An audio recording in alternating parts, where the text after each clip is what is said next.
La matinale de Radio Classique avec David Abiker. Votre invité Stéphane, le directeur général de Pierre et Vacances Group. Avec AG2R La Mondiale, spécialiste de la protection sociale et patrimoniale en épargne, retraite, santé, prévoyance. Bonjour Franck Gervais. Bonjour. Bienvenue sur Radio Classique. Vous venez de publier un résultat net positif pour la deuxième année consécutive. Résultat qui confirme le redressement du groupe. On va y revenir.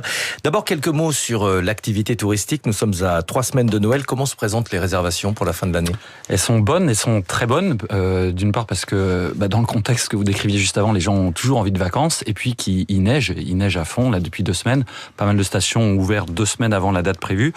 Donc j'ai regardé les chiffres ce matin. On est, si je prends la période de Noël, on est à plus de 80% d'occupation déjà. Et pour le jour de l'an, il faut vraiment se dépêcher parce qu'on est à plus de 90% d'occupation. Ouais, c'est à peu près le même niveau que l'an dernier. C'est en augmentation. Quand on regarde sur la saison d'hiver, on augmente de 4 points à date notre taux d'occupation. Le pouvoir d'achat des ménages a légèrement reculé au 3e trimestre, moins 0,3% selon l'INSEE. La baisse devrait continuer au 4e trimestre. Pourtant, les Français sanctuarisent leurs vacances. Ils préfèrent se priver d'autre chose que de vacances. Comment est-ce que vous l'expliquez ?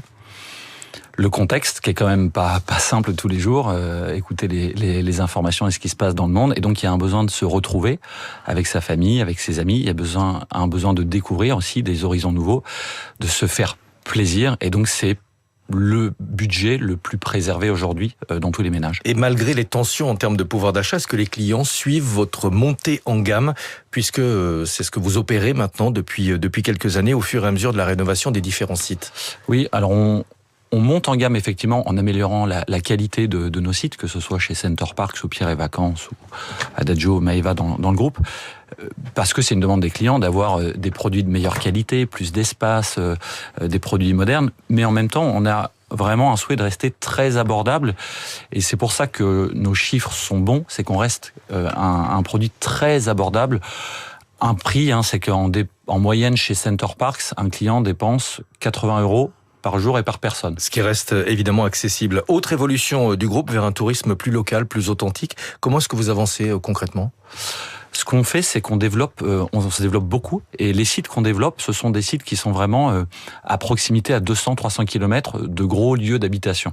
On vient de développer, par exemple, pour Maeva, du camping chez les agriculteurs, et donc on va pas, là où il y a déjà beaucoup de touristes, abonder un tourisme de masse, par exemple, mais on va plutôt créer des niches pour que les gens découvrent et des expériences un petit peu privilégiées, authentiques, et c'est ça qui marche vraiment. Et ça passe aussi par des acquisitions ? Ça passe aussi par des acquisitions. Ça, c'est une start-up, par exemple, qu'on a acquise il y a 3 mois maintenant. Il y a une 40aine de sites en France. On veut en développer une centaine. Parcelle. Ça s'appelle Parcelle. Et en fait, ça crée aussi un complément de revenus pour les agriculteurs et puis une rencontre entre les touristes et les agriculteurs. On va parler de vos résultats. Bénéfices annuels nets de 33 millions d'euros. Vous êtes sorti du rouge pour la 2e année consécutive. Est-ce qu'aujourd'hui, vous avez le sentiment que l'entreprise est tirée d'affaire ? Oui, elle est solide. Aujourd'hui, ça fait 2 ans qu'on a des résultats solides. Clairement, on a des fondamentaux qui sont revenus. Pourquoi ? Parce qu'on a assaini vraiment le stock. On a amélioré la satisfaction de nos clients. Elle a gagné 20 points en 3 ans. Et puis, effectivement, la performance financière. On a travaillé sur l'augmentation des revenus, vous en avez parlé, mais aussi on a abaissé nos charges, beaucoup abaissé nos charges. On a fait 20 millions d'économies par an depuis 3 ans maintenant. Et donc, ça nous donne un bilan solide avec une situation de trésorerie qui est vraiment assainie. Et ça, c'est le fruit des travaux lourds de 13 000 salariés.